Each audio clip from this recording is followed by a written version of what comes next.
brothers and sisters. Pan-Africanism is the solution.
Welcome to this morning's seminar. You see before you, in all its majesty, strength and power, the uncountable Dam, which has tamed the turbulent waters of the Volta. Here we see Dr. Kwame Nkrumah initiating the operations of the Volta Dam, which he constructed to power the African continent and propel our people forward. Shortly after the inauguration of the dam, Dr. Nkrumah was overthrown in a CIA coup. The power of the dam is now being used for multinational corporations, rather than for the liberation of Africa and her people. It is easy to see that the imperialists and the colonialists are determined to retain the African countries in the position of suppliers of cheap raw materials. If we do not resist this threat, and if we throw in our lot with the common market, we shall doom the economy of Africa to a state of perpetual subjection to the economy of Western Europe. This will, of course, hinder the industrialization of our young African states. It is impossible to think of economic development and national independence without possessing an unfettered capacity for maintaining a strong industrial power. The activities of the common market are therefore fraught with dangerous political and economic consequences for the independent African states. The organization constitutes an attempt to replace the old system of colonial exploitation by a new system of collective colonialism, which will be stronger and more dangerous than the old evils we are striving to liquidate from our continent. This is another reason why we should come together in a unified African economic plan, which, operating on a continental scale, can make a solid attack on the imperialist domination in Africa. We should, without delay, aim at the creation of a joint African military command. There is little wisdom in our present separate effort to build up and maintain defense forces, which in any case would be ineffective in a major world conflict. If we examine this problem realistically, we would ask, which single African state could protect itself against an imperialist aggressor. And how much more difficult this would be when some states are allowing the imperialists to maintain bases on their territories.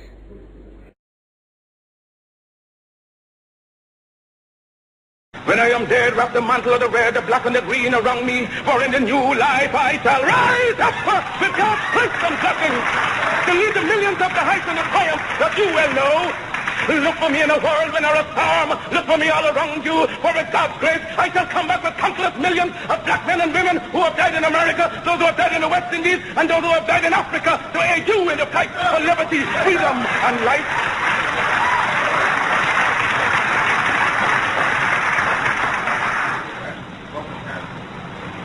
Any leadership that teaches you to depend upon another race is a leadership that will enslave you.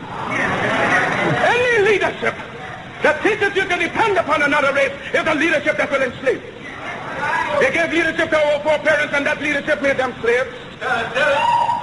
But we have decided to find a leadership of our own to make ourselves free men. Our great scholars, having passed through the colleges and universities, have thrown away the blessed record. Babylon did it.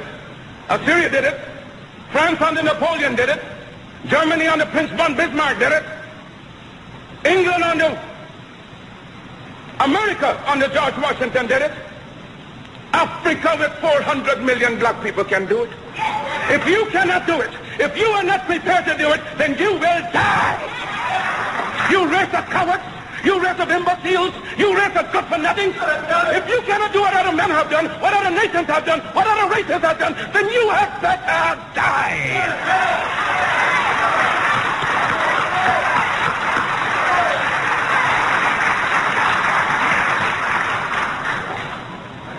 Can we do it? We can do it. We shall do it.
Our people have only one stage left in their struggle, and that is mass organization. It's the only stage left. We, of course, you know, you learn in many, many different ways. And one of the slowest ways of learning is one known as method of elimination. Method of elimination means you try that, it didn't work. You try that, it didn't work. You try that, it didn't work. While it's the slowest way of learning, it's the surest. And we have tried everything except mass organization. We must accept the truth and embrace the glory of our collective past. Begging, pleading, or waiting for the imperialists to show their humanity is not an answer. We will either embrace the glory of our past, and build the nation we require, or we will hand our loved ones of today, and tomorrow, to the imperialists who have enslaved and slaughtered us for over 2,000 years. Brothers and sisters, Africa must unite.